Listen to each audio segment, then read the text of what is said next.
تو پہلا نمبر مطلقاً تو اللہ کا ہے، لیکن اللہ کے بعد وہ جو دو ہیں، کہتے ہیں حل یکون احد افضل من ابی بکر الا النبی صلی اللہ علیہ وسلم، فرمایا ان دو میں سے جن کے ساتھ تیسرا اللہ ہے، ان دو میں سے سوائے نبی پاک صلی اللہ علیہ وسلم کے اور کوئی تیسرے سے افضل نہیں ہو سکتا۔ حل یکون افضل من نبی بکر الا النبی صلی اللہ علیہ وسلم، فرمایا صدیق اکبر رضی اللہ تعالی عنہ سے اس آیت کے مطابق افضل صرف ایک ذات ہو سکتی ہے، اور وہ ذات نبی اکرم صلی اللہ علیہ وسلم کی ذات گرامی۔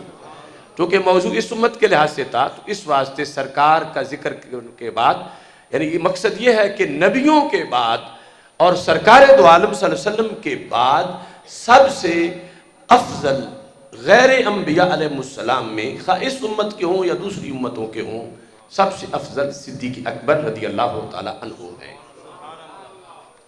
جب آپ نے یہ بیان کیا قال له الرافضی فإن علی بن ابی طالب علیہ السلام بات علی فراش رسول اللہ صلی اللہ علیہ وسلم غیر جزع ولا فز، اس نے کہا نہیں، سب سے افضل مولا علی رضی اللہ تعالیٰ عنہ ہے۔ دلیل کیا ہے؟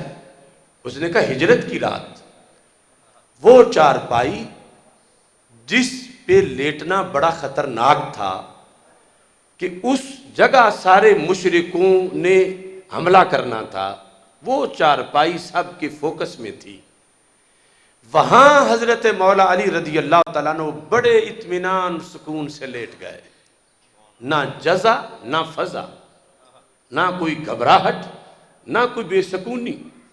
تو اتنی دشمنی تھی کہ پورے مکہ مکرمہ کے مشرک ان کے پیش نظر تھا اس چارپائی کی طرف آنا اور وہاں حملہ آور ہونا، اور یہ اتنے سکون کے ساتھ لیتے تھے اس پر۔ تو یہ میری دلیل ہے کہ حضرت مولا علی رضی اللہ تعالیٰ عنہ سب سے افضل ہے۔ قال له جعفر وکذالک ابو بکر مع النبی صلی اللہ علیہ وسلم غیر جزع ولا فزع، فرمایا جب وہ چارپائی پہ لیٹنا اتنا اہم ہے تو چارپائی والے کے ساتھ رہنا کتنا اہم ہوگا۔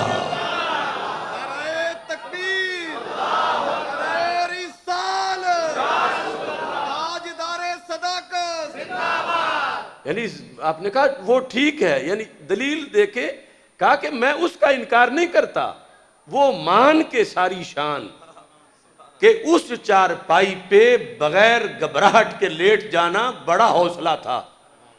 تو فرمایا کہ چارپائی کو دیکھ کے سرکار کو نہ پا کے تو بالآخر تو سب کی دوڑ ادھر ہی لگنی تھی جدھر سرکار ہے۔ تو چارپائی سے تو کروڑ مرتبہ اہم خود سرکار کے ساتھ ہونا ہے کہ جہاں خود سرکار ہے۔ تو فرمایا خود سرکار کے ساتھ صدیق اکبر بھی گھبراہٹ کے بغیر بڑے سکون کے ساتھ موجود تھے۔ مان نبی صلی اللہ علیہ وسلم غیر جزع ولا فزع، انہیں بھی کوئی گھبراہٹ نہیں تھی، بڑے اطمینان اور سکون کے ساتھ رسول پاک صلی اللہ علیہ وسلم کے خود ذات رسول صلی اللہ علیہ وسلم کے پاس صدیق اکبر موجود تھے۔ اب رافضی نے کہا فَإِنَّ اللَّهَ تَعَالَى يَقُولُ بِخِلَافِ مَا تَقُولُ، کہنے لگا امام جعفر صادق رب کچھ اور کہتا ہے تم کچھ اور کہتے ہو۔ یعنی یہ اس کا استدلال، رافضی اعتراض کر رہا ہے حضرت امام جعفر صادق پر کہ یہ تمہاری بات درست نہیں، کہتے ہو کہ بڑے اطمینان سکون کے ساتھ نہیں، اللہ کچھ اور کہتا ہے تم کچھ اور کہتے ہو، تم کہتے ہو سکون کے ساتھ تھے، اللہ کہتا نہیں وہ تو بڑے گھبراہٹ میں تھے، بڑے گھبرائے ہوئے تھے۔ قال له جعفر وما قال، وہ قرآن سے مجھے بھی تو سناؤ کہاں رب نے کہا کہ بڑے گھبرائے ہوئے تھے۔ اب دیکھو مناظرہ ہے۔ قال اذ یقول لصاحبہ لا تحزن ان اللہ معنا، اللہ فرما رہا ہے کہ رسول پاک صلی اللہ علیہ وسلم اپنے صاحب کو یعنی صدیق اکبر رضی اللہ تعالیٰ عنہ کو کہہ رہے تھے، حوصلہ دے رہے تھے لا تحزن کہ گھبراؤ نہیں، غم نہ کرو. تو یہ تو ادھر تو گھبراہٹ تھی کہ لا تحزن کہا رسول پاک صلی اللہ علیہ وسلم نے. تو امام جعفر صادق نے کہا لا، رب قرآن سچا ہے، تم جھوٹے ہو، کہ تمہیں فرق ہی نہیں کہ حزن اور جزا فضا میں فرق کیا ہوتا ہے. اور حزن تھا تو کس بات پہ تھا، اور یہ کہ حزن اور ہے جزا فضا اور ہے. آپ نے فرمایا لِأَنَّ الْحُزْنَ غَيْرُ الْجَزِ وَالْفَزِ. قرآن سے مجھے جزا فضا دکھاؤ کہ ابو بکر جزا فضا کے ساتھ تھے، وہاں ہائے ہائے کر رہے تھے اور معاذ اللہ بڑے گھبرا گئے تھے، وہ دکھاؤ. حزن اور چیز ہے، یہ تمہاری دلیل نہیں ہے. کیوں؟ آپ نے فرمایا حزن ابی بکر ان یقتل النبی صلی اللہ علیہ وسلم. ابو بکر صدیق کا حزن وہ تشویش تھی کہ کہیں ہمارے محبوب علیہ السلام شہید نہ ہو جائیں، اور قیامت تک کے کروڑوں عاشقوں کو جواب میں نے دینا ہے کہ ابو بکر تم اکیلے تھے، ہم تو تھے نہیں، اور میں اکیلا اب بعد کے کروڑوں غازی حضرت صدیق اکبر کے ایک لمحے کا مقابلہ نہیں کر سکتے، کہ میں ساتھ ہوں، جواب میں نے دینا ہے. رب اب کیا بنے گا کہ دشمن غار کے منہ پہ آ گئے ہیں. تو کہا یہ تشویش تھی، گھبراہٹ نہیں تھی، یہ تشویش اور فکر مندی تھی. ایک تو سرکار دو عالم صلی اللہ علیہ وسلم کی ذات اور شہادت کے لحاظ سے، دوسرا وَلَا يُدَانُ بِدِينِ اللَّهِ، کتنا اچھا دین سرکار دے رہے تھے اور شہید ہو گئے تو یہ دین پورا کیسے ہوگا. ابھی تو مدنی زندگی آئی نہیں، ابھی تو کتنا قرآن اترنا ہے، اور دشمن تو گھٹ نہیں کریں گے. یعنی جنہوں نے سر کی قیمت لگا رکھی ہے، تو اب کیا بنے گا. دشمن تو منہ پہ، غار کے منہ پہ آ گئے ہیں. تو امام جعفر صادق کہتے ہیں ایک تو حزن اور ہے، جزا فضا اور ہے، اور دوسرا حزن بھی اپنا نہیں، اپنے نبی کے بارے میں ہے. کہتے ہیں فَكَانَ حُزْنٌ عَلَى دِينِ اللَّهِ وَعَلَى نَبِيِّ اللَّهِ. دین کی فکر تھی، اللہ کے رسول علیہ السلام کی فکر تھی. وَلَمْ يَكُنْ حُزْنُهُ عَلَى نَفْسِهِ، اپنی کوئی فکر نہیں تھی، اپنی کوئی فکر نہیں تھی. یہ مناظر اہل بیت وضاحت کر رہے ہیں، جنہیں وہ رافضی کہہ رہا تھا قرآن اور کہتا ہے تم اور کہتے ہو. آپ نے کہا میں قرآن کے مطابق کہتا ہوں، تو مخالف بول رہا ہے. لم یکن حزنہ علی نفسہ، یہ تشویش تھی، جزا فضا نہیں تھا، اور تشویش بھی اپنی نہیں تھی، تشویش بھی نبی علیہ السلام کے بارے میں تھی، دین کے بارے میں تھی. کیفا، فرما اس بندے کو اپنی فکر کیسے ہو سکتی ہے. وقد السعتہ اکثر من میات فما کا لحس، فرما جس کو سانپ نے 100 ڈنگ مارے اور اس نے ایک بار بھی سی نہ کی، اسے اپنی فکر کیا تھی. تو کہا اپنی فکر نہیں تھی، ورنہ تو کسی ایک ڈنگ پر ہی پاؤں پیچھے ہٹا لیتے. 100 ڈنگ کھائے اور آگے غم فضا جزا نہیں، ورنہ آئے تو کرتے. تو امام جعفر صادق کہتے ہیں جو 100 ڈنگ کھا کے ایڑی نہ ہلا کے سی بھی نہ کرے، اسے امت کا دلیر بندہ کہا جاتا ہے.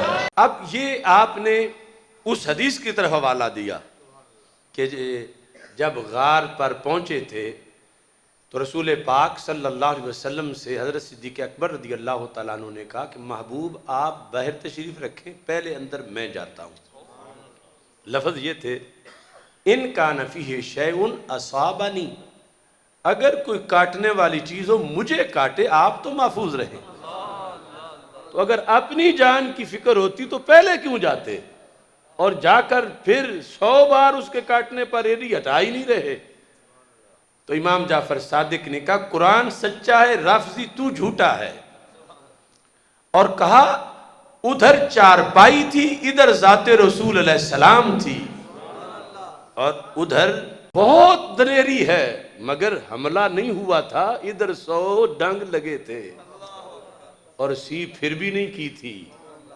تو لہٰذا فرمایا کہ میری دلیل راجح ہے، چارپائی پہ لیٹنا ہجرت والے دن بڑی شان ہے، مگر یوں ذات رسول علیہ السلام کا پہرا دینا جیسے حضرت صدیق اکبر رضی اللہ تعالیٰ عنہ نے دیا، یہ اس سے بھی بڑی شان ہے۔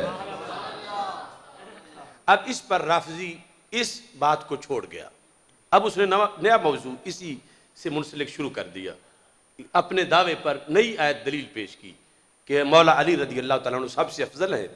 کہتا ہے انما ولیکم اللہ ورسولہ والذین آمنوا الذین یقیمون الصلاة ویؤتون الزکاة وہم راکعون، نازل فی علی بن ابی طالب رضی اللہ تعالی عنہ حین تصدق بخاتمہ وہو راکع، کہ حضرت مولا علی رضی اللہ تعالیٰ عنہ نماز پڑھ رہے تھے۔ یہ بات، یہ دلیل ہماری کتابوں میں بھی ہے، اس واسطے امام جعفر صادق اس کو تسلیم کر کے اگلا جواب دیں گے کہ یہ ٹھیک ہے، یہ ان کی شان ہے، مگر کہا تیری آنکھیں اندھی کیوں ہیں کہ اس سے بڑی صدیق اکبر کی شان تجھے کیوں نہیں نظر آ رہی؟ وہ بھی تو اس سے پہلی آیت میں۔ تو اس بنیاد پر یعنی یہ جو تفسیر وہ پیش کر رہا ہے اس ہم انکار نہیں کرتے، کیونکہ ہمارے امام نے انکار نہیں کیا۔ تو حالت رکوع میں تھے، اگرچہ اس پر میں یہ معلومات کے لحاظ سے کہہ دوں، یہاں تصفیہ کتاب پڑھی ہے حضرت پیر میر علی شاہ صاحب رحمۃ اللہ علیہ کی، انہوں نے یہ لکھا ہے کہ یہ انما ولیکم اللہ ورسولہ سب سے پہلا مصداق اس کا صدیق اکبر ہے۔ جو رافضی پیش کر رہا تھا حضرت مولا علی رضی اللہ تعالیٰ عنہ کے بارے میں، تو کہا ان کے بارے میں بھی ہے، لیکن جتنی ان کے بارے میں اس سے پہلے صدیق اکبر کے بارے میں ہے۔ تو اب حضرت امام جعفر صادق سے وہ اپنی دلیل بیان کر رہا تھا کہ رکوع میں تھے اور منگتا آ گیا کہ اللہ کے نام پر دو، تو انہوں نے سلام کا بھی انتظار نہ کیا اور اپنی انگوٹھی اتاری اور اس کی طرف پھینک دی، اور ان کی شان میں یہ آیت اتری کہ وَيُؤْتُونَ الزَّكَاةَ وَهُمْ رَاكِعُونَ، حالت رکوع میں ہی اللہ کے نام پہ دے دیتے۔ تو اس نے کہا یہ دیکھو انما ولیکم اللہ ورسولہ والذین آمنوا، تو یہ شان ہے مولا علی رضی اللہ تعالیٰ عنہ کی۔ اب دیکھو سنی ہونا کیا ہونا ہوتا ہے۔ آپ نے فرمایا فقال له الجعفر الآیت التي قبلها فی السورۃ اعظم منها، اسی سورت کی اس سے پہلے والی آیت جو ہے اس میں جس کی شان بیان ہوئی ہے وہ بڑی شان ہے، اور وہ صدیق اکبر کی ہے۔ یعنی آیات تو آپس میں ساری اللہ کا کلام ہے، اعظم منها، اس کے اندر جو شان بیان ہوئی ہے وہ اس شان سے بڑی شان ہے۔ لہذا مولا علی ابا جی میرے ہیں، لیکن صدیق اکبر کی وہ شان وہ ابا جی نے ہی بتائی ہے کہ اس سے پہلی آیت آپ نے اس کا حوالہ دیا کہ اللہ تعالیٰ فرماتا ہے یا ایہا الذین آمنوا من یرتد منکم عن دینہ فسوف یأتی اللہ بقوم یحبہم ویحبونہ۔ یہ آیت پڑھی، کہا کہ مرتدین کے خلاف جہاد، اس میں کوئی دوسری رائے نہیں کہ وہ صدیق اکبر نے کیا ہے، اور اللہ تعالیٰ نے فرمایا تھا جو مرتد ہوگا وہ یاد رکھے میں تمہارے مقابلے میں وہ کھڑے کروں گا جو مجھ سے پیار کرتے ہیں، میں ان سے پیار کرتا ہوں، وہ میرے محب ہیں، میں ان کا محب ہوں۔ تو کہا یحبہم ویحبون، اس پر بھی پیر میر علی شاہ صاحب رحمۃ اللہ علیہ نے لکھا، کہتے ہیں کہ عام لوگوں کے جو ووٹر ہوتے ہیں وہ عام ہوتے ہیں، اور خاصوں کے ووٹر بھی خاص ہوتے ہیں۔ کیا جس بندے کو چننے والے وہ ہوں جو رب کے محبوب ہوں، وہ خود کتنا بڑا محبوب ہوگا۔ تو یہ دلیل دی پیر میر علی شاہ صاحب رحمۃ اللہ علیہ نے اس کتاب تصفیہ میں کہا کہ یہ سارے لوگ جنہوں نے مل کر حضرت صدیق اکبر رضی اللہ تعالیٰ عنہ کو اپنا خلیفہ چنا تھا، یہ سارے اے ٹو زیڈ ان کے ساتھ مرتدین کے خلاف کھڑے تھے، اور ان سب کو آیت کہہ رہی ہے یہ محب خدا بھی ہیں، محبوب خدا بھی ہیں۔ تو یہ چنے ہوئے لوگوں کا چنا ہوا ہے یہ قیادت، اور اس پر پھر انہوں نے یہ لکھا کہ یہ جو مرتدین کے خلاف جہاد ہے صدیق اکبر رضی اللہ تعالی عنہ کا، تو یہ اکابرین نے پہلے بھی لکھا، تو پیر میر علی شاہ رحمۃ اللہ علیہ نے ان سے اپنی کتاب میں لکھا، کہا صدیق اکبر نبی نہیں تھے لیکن یہ مرتدین کے خلاف لڑنے والا کام نبی جیسا ہی کر گئے، نبی کا سا۔ یہ لکھا کہ اتنا مشکل تھا، عام بندہ ڈگمگا جاتا ہے جب بڑے بڑے صحابہ شروع میں اختلاف کر رہے تھے، حضرت عمر رضی اللہ تعالیٰ عنہ جیسے لوگ، لیکن جس نے موقف نہیں بدلا اور ڈٹ کے مرتدین کا مقابلہ کیا، یعنی ان کا فیصلہ دو ٹوک اتنا تھا کہ جیسے وحی آئی ہوئی ہو، حالانکہ آئی نہیں تھی چونکہ وحی کا دروازہ بند ہو گیا تھا، تو نبی کا سا فیصلہ کر کے رہے۔ یہ تھا پہلے نمبر پہ ہونے والا سبب کہ رب نے کام ہی پہلے نمبر والا لینا تھا اور صلاحیتیں پہلے نمبر والی دی تھیں۔ اب یہاں حضرت امام جعفر صادق رضی اللہ تعالیٰ عنہ کہتے ہیں وَكَانَ الْإِرْتِدَادُ بَعْدَ رسول اللہ صلی اللہ علیہ وسلم، ارتداد آ گیا، لوگ مرتد ہونا شروع ہوئے رسول پاک صلی اللہ علیہ وسلم کے وصال کے بعد۔ ارتدت العرب، اتنی کثرت سے لوگ مرتد ہوئے بعد رسول اللہ صلی اللہ علیہ وسلم۔ وَاجْتَمَعَتِ الْكُفَّارُ بِنَهَاوَنْد، یہ جو عراق اور ایران کی سرحد ہے، اس مقام پر یہ جگہ ہے، اس زمانے میں یہاں کفار اکٹھے ہوئے اس جگہ پر۔ قَالُوا الرَّجُلُ الَّذِي كَانُوا يَنْتَصِرُونَ بِهِ يَعْنُونَ النَّبِيَّ صلی اللہ علیہ وسلم قَدْ مَاتَ، یعنی سارے کافروں نے اکٹھے ہو کے اجلاس کیا کہ یہ مسلمان جو ہمارا زمین پہ کہیں پاؤں نہیں لگنے دے رہے تھے اور ہمیں مار مار کے انہوں نے ہمارا ستیہ ناش کر دیا تھا، یہ جس شخصیت کی قوت پہ بہادر تھے وہ تو دنیا سے چلی گئی۔ کانو ینتصرون بھی، جس وجہ سے ان کی مدد ہو جاتی تھی، جس وجہ سے یہ فتح پاتے تھے، اب وہ نہیں رہے دنیا میں۔ قد ماتا، یہاں تک کہ انہوں نے کہا کہ اب ہم ان سے بدلے لیں گے اپنے، اور مسلمانوں نے کوئی ایک دو قوموں کو تو مارا نہیں تھا، ہر کوئی دشمن تھا، ہر باطل کا جواب دیا تھا، خواہ صابی ہوں، مجوسی ہوں، آگ پرست ہوں، کرسچن ہوں، نصارہ، یہود، جو بھی ہوں، اب سب کو تھا کہ ان کی اصل پاور تو اب ختم ہو گئی معاذ اللہ ان کے بقول، تو ہم ان سے بدلا لیں گے۔ اتنا دائرہ تنگ کرنا چاہتے تھے، اور یہاں تک کہ حضرت عمر رضی اللہ تعالی عنہ نے یہ کہہ دیا حضرت صدیق اکبر رضی اللہ تعالیٰ عنہ سے، اقبل منہم الصلاۃ ودع لہم الزکاۃ، کہ ابو بکر صدیق ان سے نماز کو غنیمت سمجھو، جنہوں نے زکوٰۃ کا انکار کر دیا ہے، دفعہ ہوں کرتے پھرے زکوٰۃ کا انکار، بس نماز پڑھتے رہیں، فی الحال اتنی قبول کر لو اور انہیں کچھ نہ کہو۔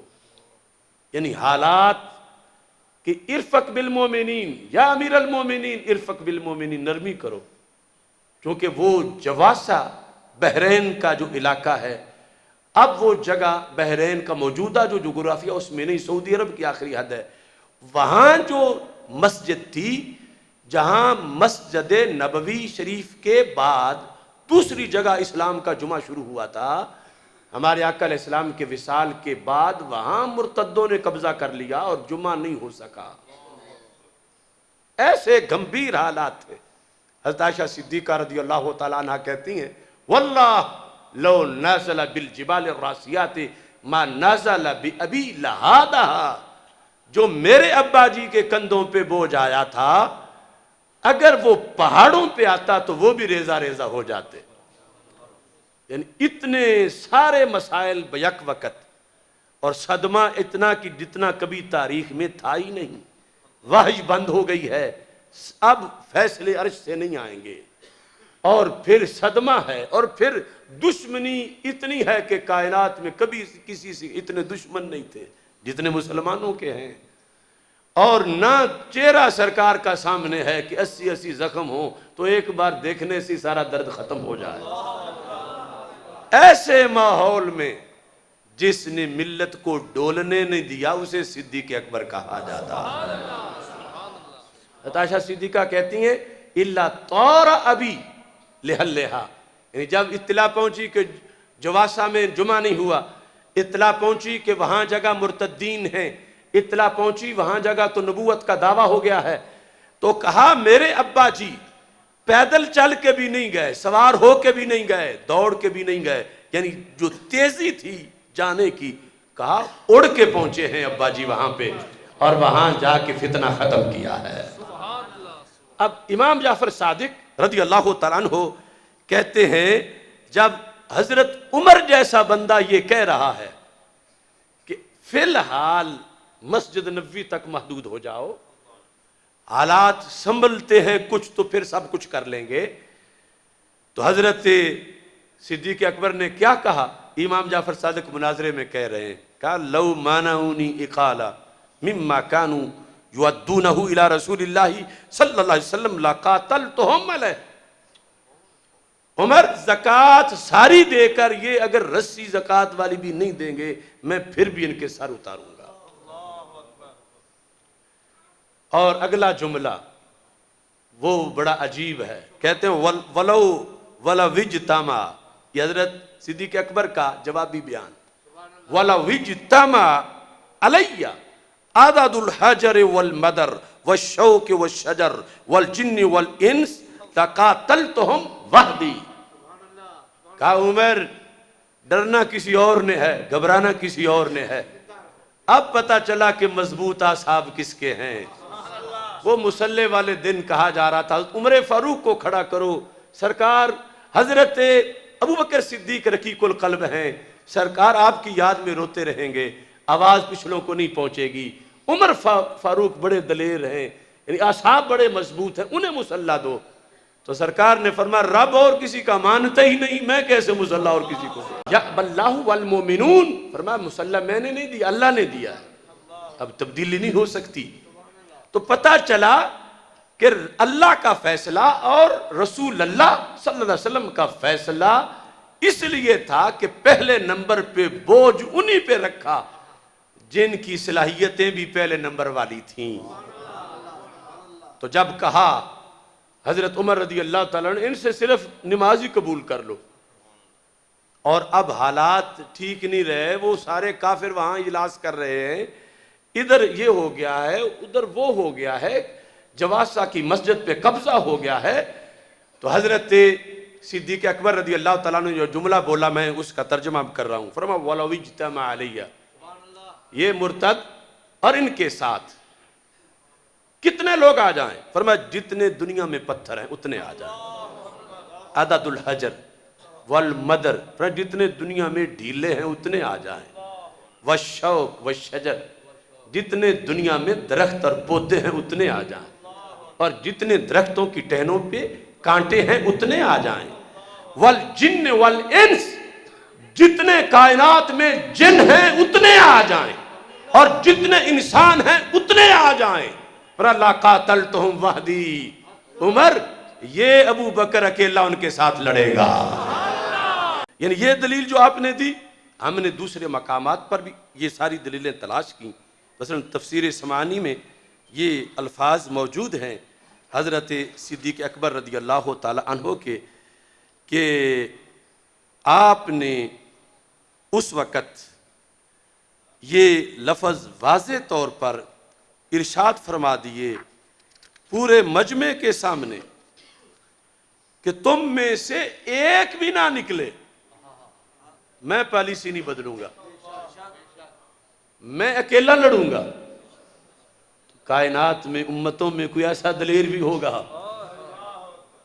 کہ جتنے پتھر ہیں، جتنے ڈھیلے ہیں، جتنے جن ہیں، جتنے انسان ہیں، جتنے پودے ہیں، سارے آ جائیں۔ فرمایا نبی کا ایک غلام صدیق اکبر تنہا لڑے گا۔ یہ سن کے سارے تیار ہو گئے۔ تو امام زین العابدین رضی اللہ تعالی عنہ نے یہ آیت اور یہ حدیث پڑھ کے فرمایا کانت ھذی الآیات افضل لابی بکر انما ولیکم اللہ۔ ٹھیک ہے شان علی میں تم پڑھ رہے ہو، میں اس کا انکار نہیں کرتا، مگر پہلی کس نے پڑھنی ہے؟ اس سے پہلے اسی صورت میں جس میں جو شان ہے جس کی، وہ اس سے بعد والی شان سے کئی بڑی شان ہے، اور وہ شان صدیق اکبر رضی اللہ تعالی عنہ کی ہے۔ اب رافضی اس کا بھی کوئی رد نہیں کر سکا، اور یہ جس طرح کے مناظرے میں کچھ لوگوں کی چال ہوتی ہے کہ جہاں سے پکڑے جائیں اسے چھوڑ کے اگلی بات شروع کر دیتے، تو اس کا ایک حل یہ بھی ہو سکتا ہے کہ انہیں روک لیا ہے، نہیں نہیں پہلے اب مانو کہ تم جھوٹے تھے، اور دوسرا یہ ہے جس کو مناظرے میں ارخائے عنان کہتے ہیں کہ باغیں ڈھیلی چھوڑنا، جاؤ تم چلو کہاں تک چلتے ہو۔ تو امام جعفر صادق اس پالیسی پہ چل رہے تھے، چلو جو تم نے پیش کرنا ہے پیش کرو، کہاں تک جاؤ گے؟ تو آپ نے اس کی باغیں ڈھیلی چھوڑی اور ہمارے لیے دلیلوں کا انبار لگا دیا کہ اگر رافضی کی جگہ آج رافضی بولے گا تو رافضی کے مقابلے میں امام جعفر صادق کے غلام بولیں گے۔ آپ نے کہاں بولو آگے، کہتا ہے قال اللہ تعالیٰ فإن اللہ تعالیٰ قال الذین ينفقون اموالہم باللیل والنہار سرا وعلانیہ نزلت فی علی علیہ السلام۔ کہا یہ آیت مولا علی رضی اللہ تعالیٰ عنہ کے بارے میں اتری ہے۔ کون سی؟ کہ وہ جو خرچ کرتے ہیں اپنا مال رات کے وقت اور دن کے وقت، اعلانیہ اور چھپ کے، وہ مال، وہ جو اپنا مال چار طریقے سے رات دن اور چھپ کے اور اعلانیہ، کہا یہ مولا علی رضی اللہ تعالیٰ عنہ کی شان ہے۔ کیوں؟ کان ماہو اربع دنانیر، ان کے پاس تھے 4 دینار۔ کتنے دینار؟ 4 دینار۔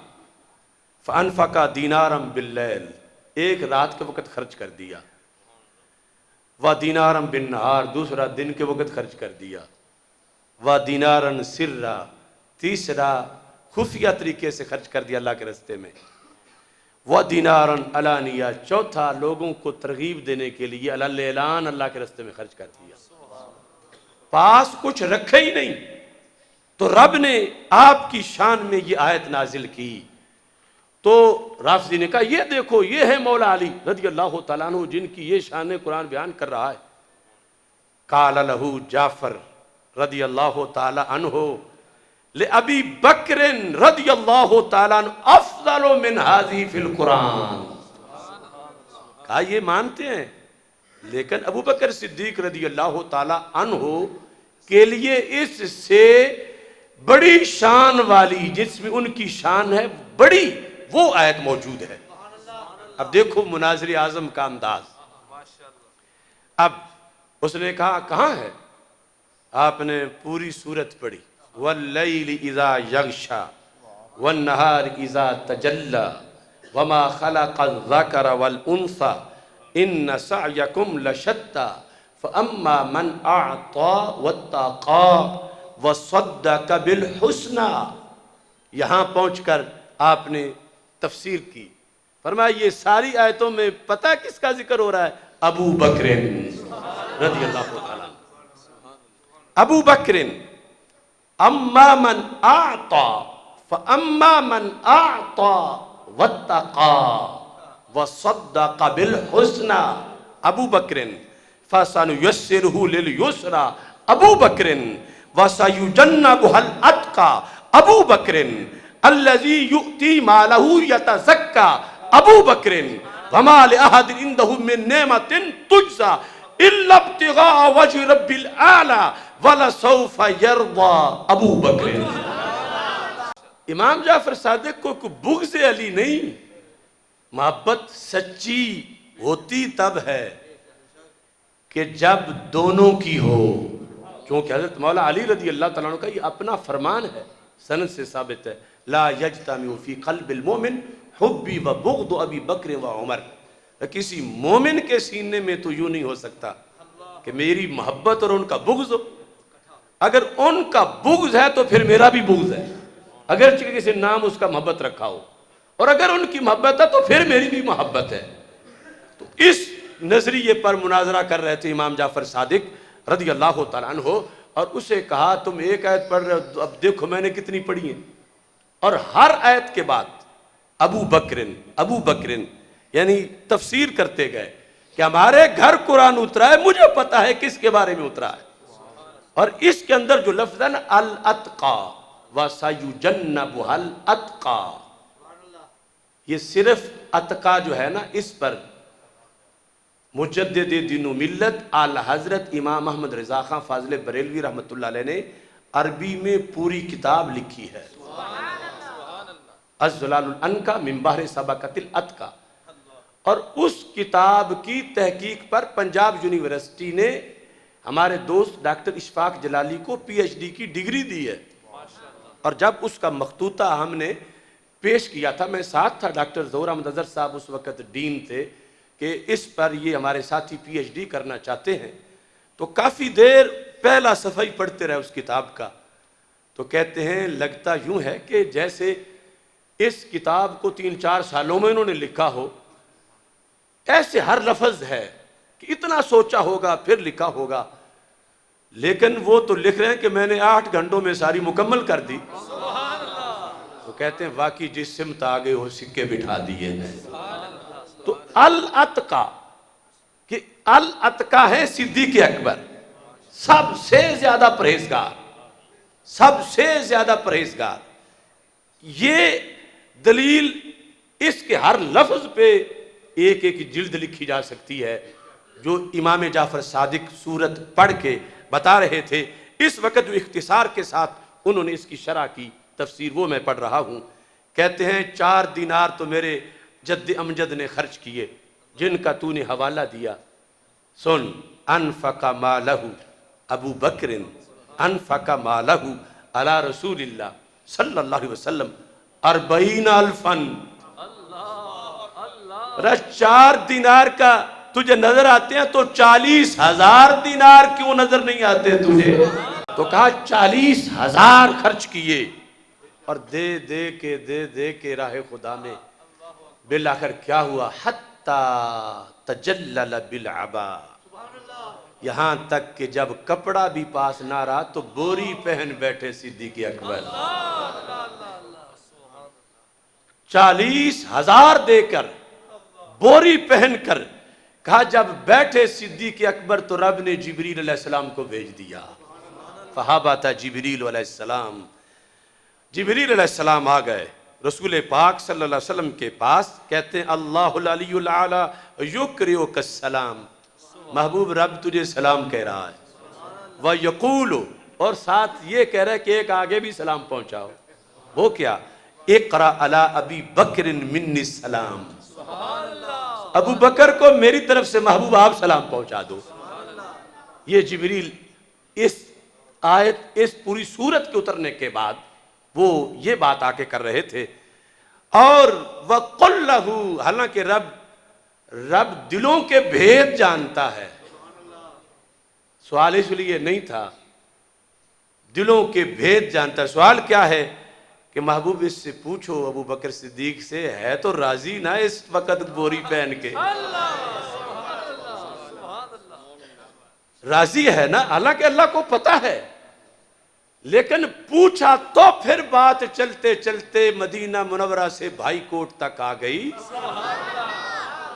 اظہار ہوا تو بات چلی، تو کہا جبریل میرے محبوب علیہ السلام سے پوچھو، سلام دو صدیق اکبر کو کہ آج کپڑے بھی نہیں رہے پاس، بوری پہن کے بیٹھا ہے، پوچھو قُلْ لَهُ أَرَاضٍ أَنْتَ عَنِّي فِي فَقْرِكَ ام ساخط، ابو بکر راضی ہو یا ناراض ہو، راضی ہو یا ناراض ہو اس فقر میں؟ اتنے پیسے تھے جن کے لاکھوں سوٹ آ سکتے تھے، وہ سارے دے دیے اور اب بوری پہن کے. تو یہ آگے تبلیغ کے لیے بھی تھا کہ کچھ لوگ جذباتی ہو کے کچھ دے بیٹھے تو پھر دل میں خیال آنا شروع ہوتا اچھا نہیں کیا, اب پیچھے گھر میں کچھ بھی نہیں, یہ کیا کیا. تو وہ اور مزاج کے لوگ ہیں. لیکن یہاں صدیق اکبر کے مزاج کو رب جانتا ہے, مقصد اعلان کروانا ہے کہ سب دے کے یہ خیال نہیں آیا کہ سب کچھ ہی دے دیا ہے, کچھ تو گھر رکھتا. محبوب ان سے پوچھو اس فقر میں ناراض ہیں یا راضی ہیں؟ تو سرکار دو عالم صلی اللہ علیہ وسلم کے یہ عظیم صحابی جواب ان کا کیا ہے؟ کہتے ہیں محبوب اسکت علی ربی عز و جل. ابو بکر ہو اور ناراض رب سے ہو, یہ کیسے ہو سکتا ہے؟ میں کیسے ناراض ہو سکتا ہوں اللہ سے؟ آنا, اب جواب پورا 3 بار کہا, آنا ان ربی راضٍ, آنا ان ربی راضٍ, آنا ان ربی راضٍ. مسجد نبوی گونج رہی تھی, محبوب میں اپنے رب سے راضی ہوں, میں اپنے رب سے راضی ہوں, میں اپنے رب سے راضی ہوں. یہ بول رہے تھے حضرت صدیق اکبر رضی اللہ تعالی عنہ. تو امام جعفر صادق کہتے ہیں وَوَعَدَهُ اللَّهُ أَن يُرْضِيَهُ. یہ جو آخری آیت ہے نا, یہ بھی خصائص صدیق اکبر رضی اللہ تعالیٰ عنہ میں سے خاص, یعنی خصوصیت میں سے پھر خصوصیت. وہ کیا ہے کہ کائنات میں صرف ایک ذات ہے, ہمارے آقا صلی اللہ علیہ وسلم کی ذات گرامی, کہ ساری کائنات رب کی رضا ڈھونڈتی ہے اور خدا چاہتا ہے رضا محمد صلی اللہ علیہ وسلم.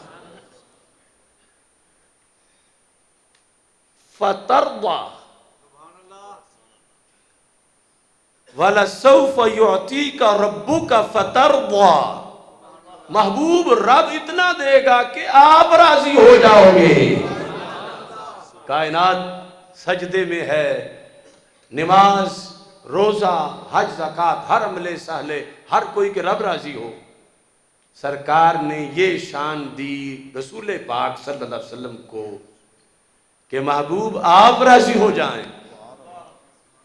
اور سرکار کے بعد یہ شان ملی تو صدیق اکبر کو ملی. امام جعفر صادق کہتے ہیں پڑھ تو صحیح, رب فرما کیا رہا ہے اس کو جس نے مال دیا, اور اس لیے نہیں دیا کہ پہلے نبی پاک نے ان پر کوئی خرچہ کیا تھا اور وہ کوئی واپسی کر رہے ہیں.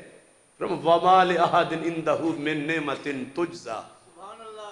اسے کچھ نہیں دیا تھا ان کو پہلے, وہ بغیر عوض کے سب کچھ سرکار کے قدموں پہ نچھاور کر رہے تھے. فرمایا وَلَسَوْفَ يَرْضَى.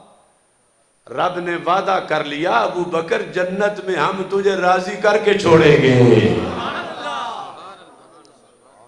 کہ یہ شان رسول پاک صلی اللہ علیہ وسلم کے بعد کہ جن کی رضا رب چاہ رہا ہے اور ذکر قرآن میں ہے, وہ شان صدیق اکبر رضی اللہ تعالیٰ عنہ کی.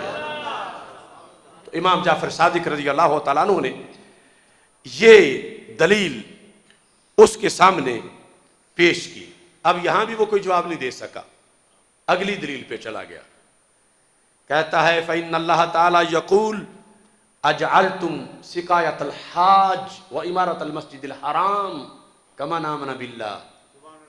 یہ آیت اس نے کہا یہ میری دلیل ہے. یہ اس کا تھوڑا سا پس منظر ذہن میں رکھو کہ جس طرح کچھ لوگ آج کہتے ہیں نا کہ وہ بڑے نجد والے رب کے پیارے ہیں, تم ایسے ہی اختلاف کرتے ہو ان سے کہ ان کے پیچھے نماز نہ پڑھو, یہ کرو وہ کرو. وہ تو رب کو پیارے ہیں اس لیے تو کعبے کے پاس بیٹھے ہوئے ہیں. تو قرآن میں ذکر ہے کہ پہلے بھی کچھ لوگوں کے ایمانیات کو سائیڈ پہ کر کے یہ دلیل دی گئی تھی, اور یہ دلیل مشرکین مکہ نے دی تھی. اور انہوں نے کہا تھا کہ یہ صحابہ جن کی شانوں کے, یہ اہل بیت جن کی شانوں کے تذکرے کرتے پھرے, وہ سارے دور مدینے میں بیٹھے ہیں, اللہ کے گھر کے ہم متولی ہیں. ابو جہل کے ٹولے نے کہا حاجیوں کو ہم پانی پلاتے ہیں, یعنی جو جاہلیت کا حج تھا، ہم پانی پلاتے ہیں رب کے مہمانوں کو، اور مسجد حرام بنانے والے ہم ہیں، یعنی اس کی تعمیر میں حصہ لینے والے، جہاں مرمت کرنی ہو ہم کرتے ہیں، تو پھر ہم اللہ والے ہیں۔ یہ کیسے اللہ والے ہیں دور بیٹھ کر؟ یہ دلیل دی انہوں نے۔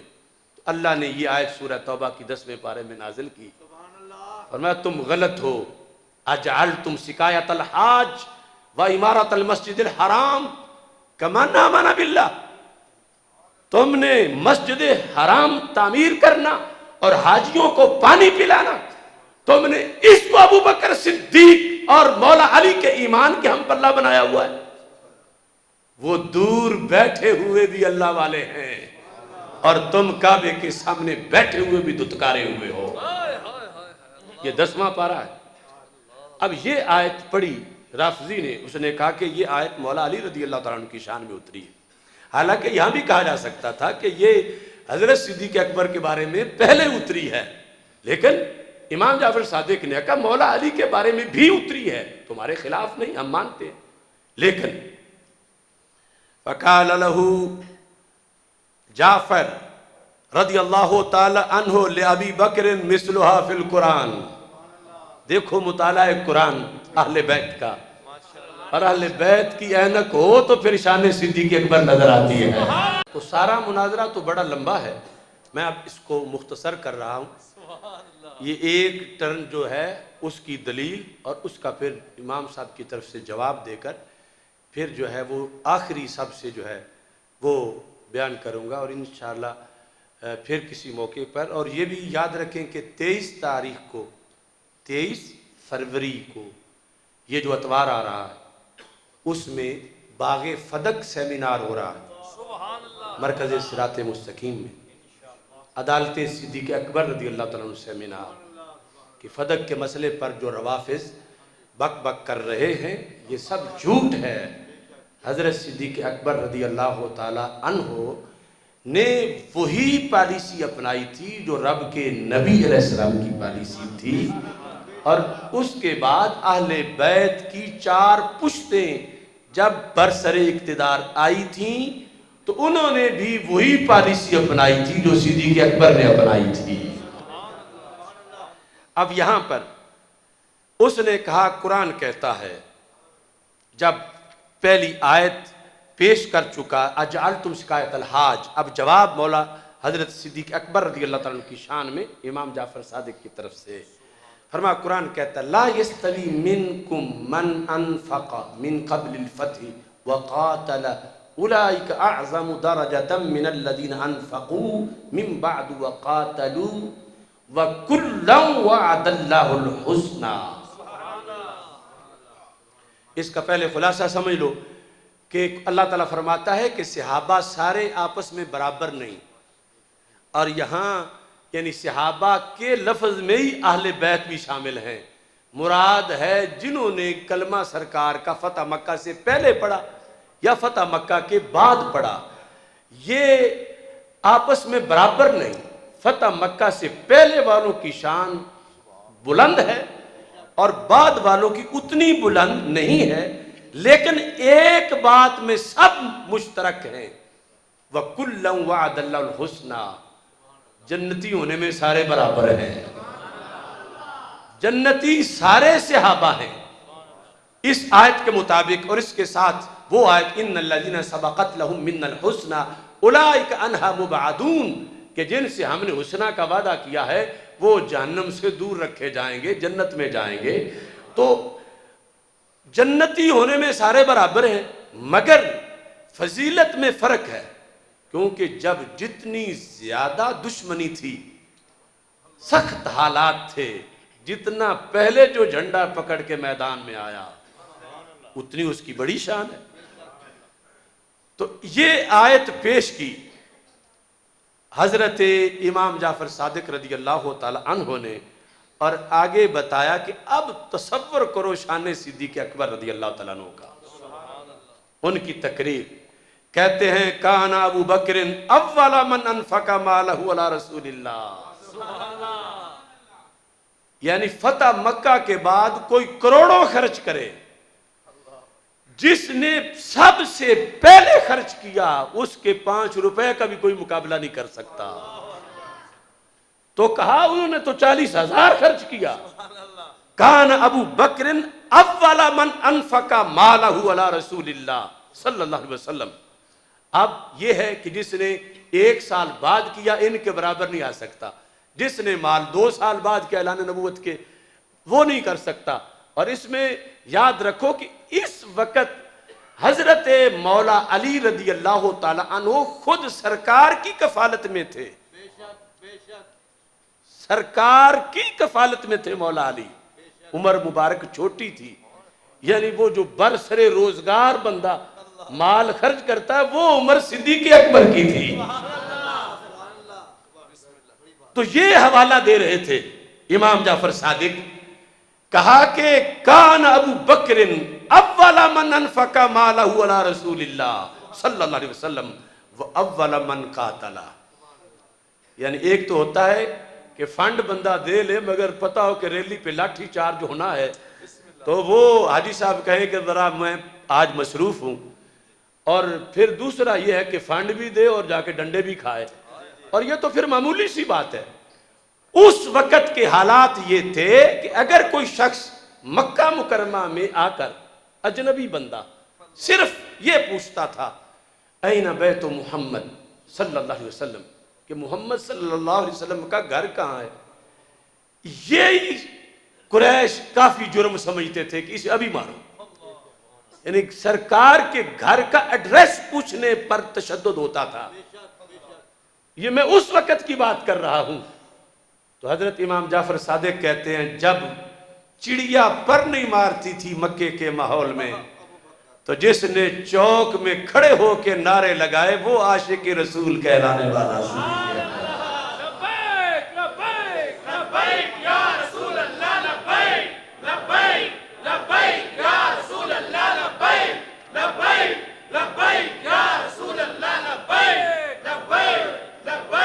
کہتے ہیں سب سے پہلے ناموس رسالت پہ پہرا دینے کے لیے عملاً جو بندہ لڑ پڑا جسمانی طور پر کسی کے مقابلے میں کیا اس کا نام صدیق اکبر ہے.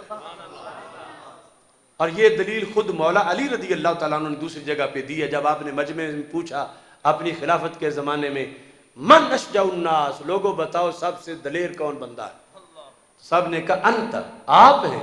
فرمایا نہیں, اشجع الناس ابو بکر. اور اس پر 2 دلیلیں دیں. وہ ایک دلیل امام جعفر صادق یہاں ذکر کر رہے ہیں اپنے جد امجد کی دی ہوئی دلیل اس مناظرے کے اندر. کہتے ہیں کہ جب مکہ میں وہ حالات تھے کہ علل اعلان یہ کہنا کہ میں نے کلمہ پڑھ لیا ہے موت کو دعوت دینے کے مترادف تھا. یعنی کلمہ پڑھنے والوں کو بھی سرکار سمجھاتے تھے کہ باہر نکل کے تم نے نہیں کہنا, وقت آئے گا تو پھر اعلان کر لینا. ان حالات میں جس نے گج وج کے سرکار کا جھنڈا بلند کیا وہ صدیق اکبر ہیں. آپ کہتے ہیں کہ قد جاء المشرکون, 3 اولیتیں بیان کر کے اول من انفقا, اول من قاتل, اول من جاہدا. وقت جاء المشرکون, مشرک آ گئے. فضربوا النبی صلی اللہ علیہ وسلم, ابھی سرکار کے غلاموں کی اتنی تعداد نہیں تھی کہ پاس کھڑے ہو کے پہرا دے رہے ہوتے. سرکار پہ انہوں نے حملہ کر دیا اتنا کہ پیکر مقدس سے خون نکل آیا. دن دہاڑے مکہ کے چوک میں یہ تشدد اللہ کے حبیب صلی اللہ علیہ وسلم جن کا پیکر عرش سے بھی مقدس ہے, مکہ شہر کے اندر جب اتنا بڑا ظلم ہو رہا تھا, امام جعفر صادق کہتے ہیں اتفاق سے کوئی بھی ساتھ نہیں تھا. ابو بکر صدیق بھی ساتھ نہیں تھے, لیکن کہتے ہیں بالغ ابا بکر الخبر, خبر پہنچ گئی صدیق اکبر کو. جب نام لینا بھی مشکل تھا خبر پہنچی تو کہتے فاقبلا یادو فی طورو کے مکہ تھا, ابو بکر اڑتے پہنچ گئے گلیوں میں سے چھلانگے لگاتے ہوئے. یعنی جانے بچانے والے تو سنی انسنی کر دیتے ہیں، ساتھ ہوں تو پھر بھی سائڈ پہ ہو جائیں، یہ کہیں اور تے خبر پہنچی کہ میرے محبوب پہ حملہ ہو گیا ہے تو دوڑتے ہوئے آ گئے، اور دوڑتے ہوئے جب پہنچے تو مولا علی کے یہ لفظ ہیں، کہتے ہیں یضرب ھذا ویطلطل ھذا، کہ وہ کمانڈو ایکشن لیا صدیق اکبر نے کہ ہاتھوں سے مکے مار رہے تھے، قدموں سے ٹھڈے مار رہے تھے۔ کروڑوں غازی صدیق اکبر کے ایک مکے میں جو ثواب ملا تھا اتنا ثواب نہیں پا سکتے۔ این ذات رسول، آج ہم تو نام رسول صلی اللہ علیہ وسلم پر جان دینے کو سعادت سمجھتے ہیں، خود پیکر رسول صلی اللہ علیہ وسلم کی پر جسمانی تشدد ہو رہا تھا تو سب سے پہلے یہ پروانہ شمع رسالت اس پیکر کے گرد پہنچے پہرا دینے کے لیے، اور اتنا جلد ان سب کو مار کے ہٹایا، ہاتھوں سے مکے یضرب ھذا ویطلطل ھذا، یطلطل ہے قدموں سے گھٹنوں سے مار کے پیچھے ہٹا کے، جس مکہ کے ماحول میں چڑیا پر نہیں مانتی تھی آج یہ عاشق وہاں برسر عام۔ آپ نے کہا تقتلون رجلا نہیں یقول ربی اللہ، او بے شرمو تمہیں شرم نہیں آئی، تم اس محبوب پہ حملہ کر رہے ہو جو تمہیں ایک خدا کا پیغام دینے آئے ہیں۔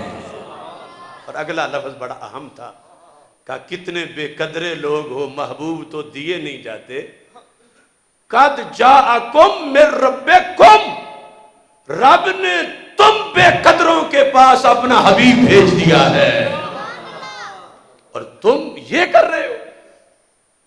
یہ جب آپ نے ان کو ایک بار پیچھے ہٹایا تو امام جعفر صادق کہتے ہیں آخذوا ابا بکر، سرکار کو چھوڑ کے سب نے صدیق اکبر پہ حملہ کیا۔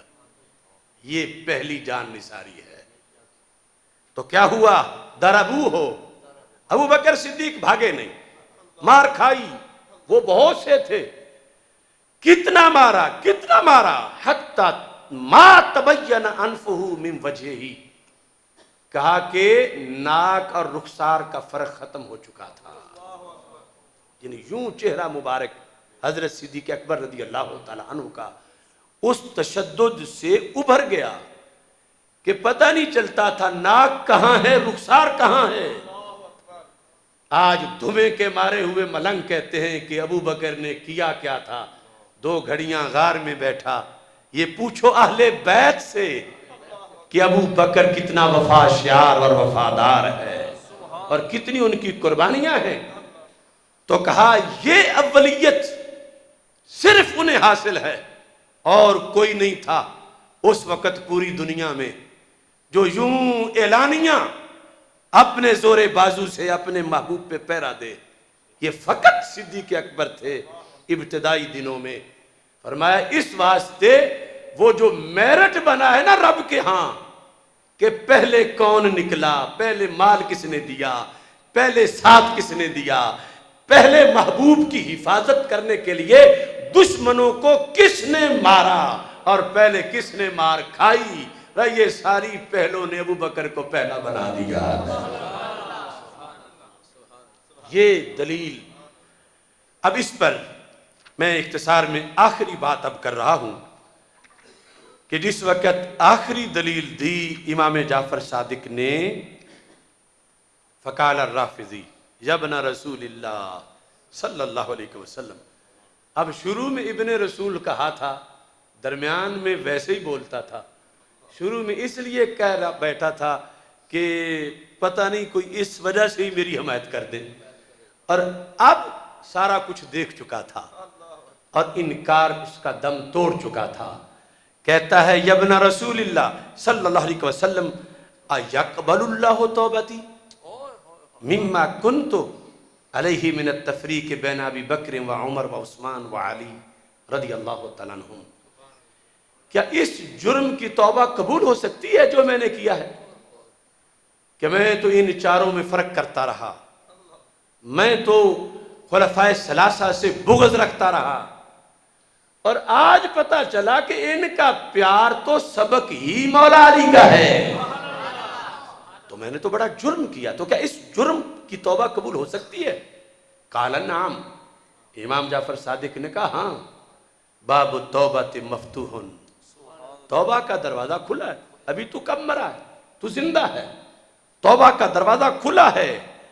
فَأَكْسِرِ الْإِسْتِغْفَارَ لَهُمْ اَمَا إِنَّكَ لَوْ مُتَّ وَأَنْتَ مُخَالِفُهُمْ مُتَّ عَلَى غَيْرِ فِطْرَةِ الْإِسْلَامِ، اگر تو اسی حالت میں مر جاتا جس میں تو مناظرہ کرنے آیا تھا تو سیدھا جہنم میں جاتا۔ قسمت اچھی تھی کہ تو جعفر صادق کو ملا ہے کہ جس نے تیرا سینہ دھو دیا ہے اور تو نے توبہ کر لی ہے۔ تو یہ ہے صدیق اکبر رضی اللہ تعالیٰ عنہ، اور ہم ہیں محب اہل بیت، ہم ہیں محب علی، ہم ہیں ان کی تعلیمات کے وارث۔ اور یہ صرف ایک نہیں، اس طرح کے خطبات اہل بیت کے، وہ امام زین العابدین کے ہوں، وہ امام باقر کے ہوں، اور اوپر حسنین کریمین کے ہوں، اور پھر مولا علی رضی اللہ تعالیٰ عنہ کے ہوں، وہ اتنے ہیں کہ سنتا ہے انسان تو 14 طبق روشن ہو جاتے۔ دنیا نے اپنے آپ کو بدلا گھڑی گھڑی، ایک ہم اہل عشق ہیں، جہاں تھے وہیں رہے۔ تو اس بنیاد پر، اس صداقت کے باوجود قرآن ہماری حمایت میں ہے، احادیث ہماری حمایت میں ہے، اہل بیت کا موقف ہمارے پاس ہے، صحابہ کرام رضی اللہ تعالی عنہم کا اجماع ہمارے پاس ہے، مجدد مجتہد سب کے ہم غلام ہیں، سارے سلاسل تصوف جو ان کا موقف ہے وہ ہم آج پیش کر رہے ہیں، خواہ وہ نقش بندی ہوں، چشتی ہوں، قادری ہوں، سہروردی ہوں، خواہ ائمہ اربعہ ہوں، امام مالک ہوں، احمد بن حنبل ہوں، امام شافعی ہوں، امام اعظم ابو حنیفہ ہوں، ان سب کی اذان عصر حاضر میں ہم دے رہے ہیں۔ صوفیاء، فقہاء، محدثین، مفسرین، یہ مسئلہ ابی طالب میں جو آج کچھ لوگوں کو مرچیں لگ رہی ہیں، جو اہل سنت میں شمار ہوتے ہیں، ان کو بھی ہم نے دعوت دی، اور جو دوسرے آج ہمارے خلاف ریلیاں نکالنا چاہتے ہیں ان کو بھی کہہ رہا ہوں، ہر شہر میں ہمارے خلاف ریلی نکالو، مجھے لاکھوں بار مردہ بات کہو، مگر میں صدیق اکبر کو تمہیں بھونکنے نہیں دوں گا۔ دیکھو نا، وہ ایک ملعونہ ٹی وی پہ بیٹھ کر قرآن سے بغاوت کرے، دین سے عداوت کرے، اور اس کو کوئی لگام نہ دے، تو یہ سمجھتے ہیں کہ شاید ہمیں مردہ بات کہیں گے تو ہم ان کی جان چھوڑ دیں گے۔ نہیں، جب تک جان ہے جان میں، ہم علل-اعلان ہر گلی میں یہ ہمیں گالی دے تو ہم سازش سمجھیں گے کہ وہ کالی زبانیں کچھ دیر تو صحابہ کو گالی دینے سے ہٹ گئی ہیں، تو اس سے بڑا کفارہ کیا ہوگا؟ اور یہ وہ وقت ہے جس کے بارے میں سیدنا پیر میر علی شاہ رحمۃ اللہ علیہ نے کہا تھا اپنے عہد میں، کہ وہ بات جو امت میں متواتر ہے، یعنی میں نے کہا اور میں مبالغہ نہیں کر رہا، مجھے اگر سپریم کورٹ میں کہیں گے، کسی چینل پہ کہیں گے، میں ہزاروں حوالے پیش کروں گا، قرآن سے، حدیث سے، ائمہ سے، 14 صدیوں سے، اور جو دوسری طرف سے جنہیں شوق ہے ان کے ساتھ بھی میں نے آج اپنا کلپ جو جاری کیا بتا دیا ہے کہ وہ شوق پورا کرے، ایران سے کوئی لے آئیں اور جس فورم پہ چاہے، ان کا بھی چیلنج میں نے قبول کر لیا ہے، لیکن دلیل دینی ہے تو سب سے پہلے قرآن سے، تو قرآن پر سب سے پہلے مناظرہ ہونا ہے کہ پورا ہے یا ناقص ہے، معاذاللہ بدلا ہوا ہے یا نہیں بدلا ہوا۔ تو جو قرآن کو بدلا ہوا کہیں وہ کس منہ سے ہمارے مقابلے میں آئیں؟ پہلے ایمان بالقرآن تو لے آئیں، اور ہمارے پاس ان کے سینکڑوں حوالہ جات ہیں. وہ قرآن جس کا ایک لفظ بدلا ہوا، حرف بدلا ہوا کوئی کہے تو کافر ہوتا ہے. انہوں نے اتنی موٹی کتابیں لکھی ہوئی، ان کے بڑوں نے عربی میں کہ قرآن سارا ہی بدلا ہوا ہے، اور اصل آنا ہی تھا جب امام مہدی آئیں گے. تو ایسے ماحول میں پیر میر علی شاہ رحمۃ اللہ علیہ نے کہا تھا، جب لوگوں نے کہا کہ پیر صاحب ان باتوں میں نہ ہو، فقیر جو ہیں وہ باس مباحثہ نہیں کرتے، تو پیر میر علی شاہ صاحب نے کہا مجھ سے ایسی بے غیرت فقیری نہیں ہوتی. تو میں بھی برملا کہہ رہا ہوں، مجھے مرد آباد کہو، ہائے ہائے کہو، میرے پتلے جلاؤ، مجھے گولیاں مارو، میں انشاءاللہ آخری سانس تک مجھ سے ایسی بے غیرت مولویت نہیں ہوتی.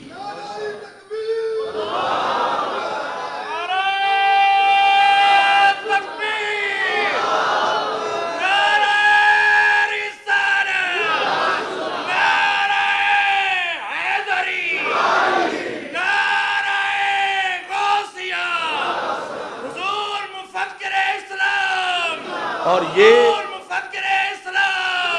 جس بات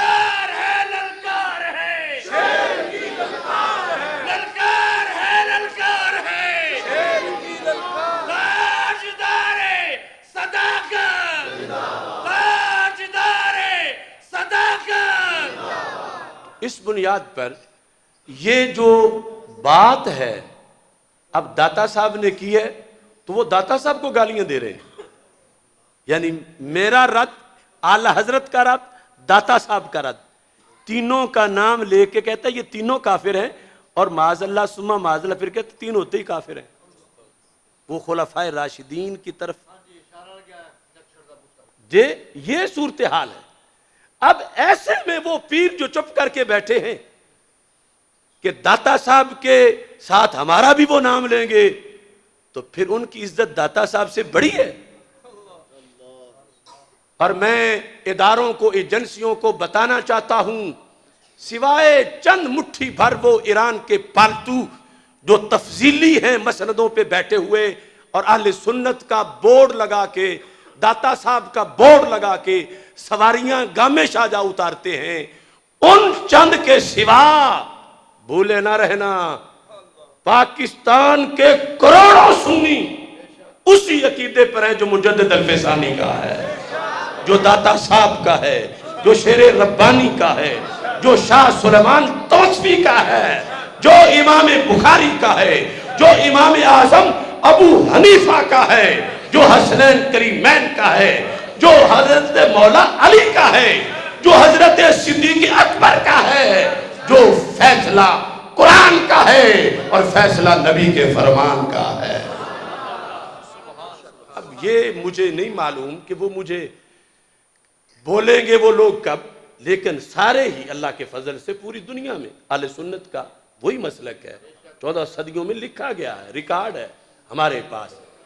اور یہ اب ان سے بھی قیامت کے دن پوچھا جائے گا کہ جب حاضری لگ رہی تھی تو تم نے کیوں غیر حاضری کی، بولنا چاہیے تھا. بہرحال میں یہ کہہ رہا ہوں، ہم سے ایسی بے غیرت فقیری نہیں ہوتی، اور ہم سے ایسی بے غیرت لیڈری نہیں ہوتی، ہم سے ایسی بے غیرت مولویت نہیں ہوتی. کچھ لوگ کہتے ہیں کوئی یہ اب آپ چپ کرو، آگے بلدیاتی الیکشن ہے، اور وہ بلدیاتی الیکشن کے جشن مناتے پھر رہے ہیں آتش بازی سے. میں کہتا ہوں شرم کرو، وقت جان بازی کا ہے اور تم آتش بازی کر رہے ہو. بات نظریاتی کریکشن کی ہے اور تم بلدیاتی الیکشن کے لیے منہ اٹھائے پھرتے ہو. آؤ نکلو پہرا دو شان صدیق اکبر پہ، آؤ نکلو پہرا دو شان عائشہ صدیقہ پہ، آؤ نکلو پہرا دو شان اہل بیت اطہار پہ، شان صحابہ کرام پہ. یہ پوری کائنات کے خزانے تو ان کے قدموں کی خاک ہے. لٹ گیا عقیدہ اسلاف کا سارا دین. ہمارے جیتے ہوئے داتا صاحب کو بھونکے، ہمارے جیتے ہوئے ان کو کہیں کہ بس ایک صوفی تھا اور گستاخ تھا. یہ تو کل کی ان کی تقریریں ہیں جن کے بارے میں ہمارے لومڑی جیسے لیڈر کہتے ہیں سنی شیعہ بھائی بھائی. یہ تمہارے بھائی ہیں جو داتا صاحب کو بھونک رہے ہیں. یہ طاہر القادری جیسے کمینوں کا قصور ہے کہ جنہوں نے لونڈے پالے تھے پہلے محبت نبی، محبت رسول، محبت اہل بیت کی آڑ میں، اور پھر اس کی قیادت اور اطاعت سے نکل کر اب اعلان بھونک رہے ہیں عائشہ حضرت صدیق اکبر کو. منہاج القرآن کا لونڈا اعلان وہ اس ملونہ عورت کی حمایت میں بول رہا ہے، مجمع میں اسے فون کر کے اس سے بات کروا رہا ہے کہ ہم سارے تیرے ساتھ ہیں، کہ تو نے حضرت صدیق اکبر کو ظالم کہا، تو نے ان کو غاصب کہا، تو سچی ہے، ہم تیرے ساتھ ہیں. یہ کتے کس نے پالے تھے؟ طاہر القادری نے پالے، ریاض شاہ نے پالے، انور شاہ نے پالے. یہ کمینے انہوں نے آ کر ملک میں فتنہ برپا کیا اور بورڈ داتا صاحب کا لگا کے سواریاں گامیشہ اتاری، بورڈ مدینہ منورہ کا لگا کے سواریاں خمینی کے دربار پہ اتاری. بے وجہ تو نہیں چمن کی تباہیاں، کچھ باغ باہیں برق و شرر سے ملے ہوئے. ہم سے ایسی بے غیرت مولویت نہیں ہوتی. ان کا بھی پردہ چاک اور ان کو دینے والے لقمے ایران سے ان کا بھی پردہ چاک. حق ہمارے ساتھ ہے، انشاءاللہ آخری سانس تک اس پر پہرا دیں گے. اور یہ کوئی میرا یا میاں ولید احمد شرک پوری ہمارا مسئلہ نہیں، ہمیں کوئی 1000 کروڑ گالیاں دے، لیکن پوری 14 صدیوں کو کافر قرار دے کے پھر آ کر دین رکھنا کس کے پاس ہے؟ اگر بخاری بھی کافر، مسلم بھی کافر، ترمذی بھی کافر، ابن ماجہ بھی کافر، نسائی بھی کافر، سنن بھی دودھ والے بھی کافر، کیونکہ ان 6 نہیں لکھی ہے حدیثیں کفر ابی طالب پر، تو پھر پیچھے حدیث پڑھنی کس سے ہے؟ رافضی کا تو دین ہی ہے غیب سے آواز آئی اور ہمارے تک سینے سے سینے نے بات پہنچائی. تو اس واسطے اس سازش کو سمجھو، اس سازش کو سمجھو اور اپنا اپنا کردار ادا کرو. قبر میں ہر ایک نے جواب دینا ہے. اللہ تعالی ہم سب کا حامی و ناصر ہو. وآخر دعوانا ان الحمدللہ.